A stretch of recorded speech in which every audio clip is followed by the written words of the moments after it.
Alang-alang tengah tak ada benda nak buat ni, jom kita main satu game 3 lawan 3, tim aku lawan tim korang versi Bobo Boy. Jom kita tengok siapa yang akan menang. Hari ni aku rasa lah aku tinggi lah. Let's go. First character untuk tim aku dulu. Yang ni character untuk tim aku. Dia ni yang akan lead tim aku.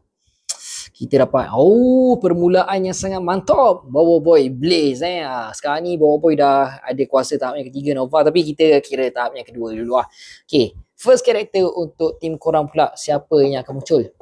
Kamu bagi saingan sikit lah. Bobo Boy Taufan Bagi aku Taufan dengan Blaze, bagi aku buat masa sekarang Blaze lagi kuat lah. Walaupun Taufan ni kuat juga, tapi taklah kuasa pemusnah untuk Blaze ni lagi dahsyat daripada Taufan. Okay, karakter yang kedua untuk tim aku pula. Come on, bagi saingan sikit lah. Okay, tak apa. Jangan pandang prop sebelah mata tau. Korang jangan ingat prop ni tak ada function. Prop ni kalau hilang ingatan jadi salah satu robot tempur yang sangat digeruni. Okay, karakter yang kedua untuk tim korang pula. Siapa yang muncul? Bak datang.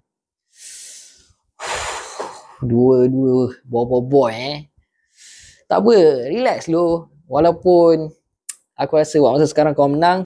Okay, karakter yang terakhir untuk tim aku. Dia ni yang akan bantai korang semua.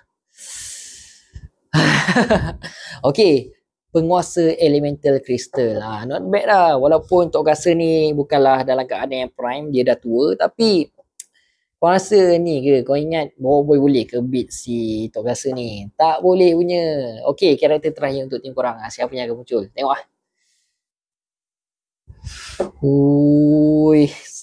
Aduh, filter ni memang tak suka aku ke macam mana ni?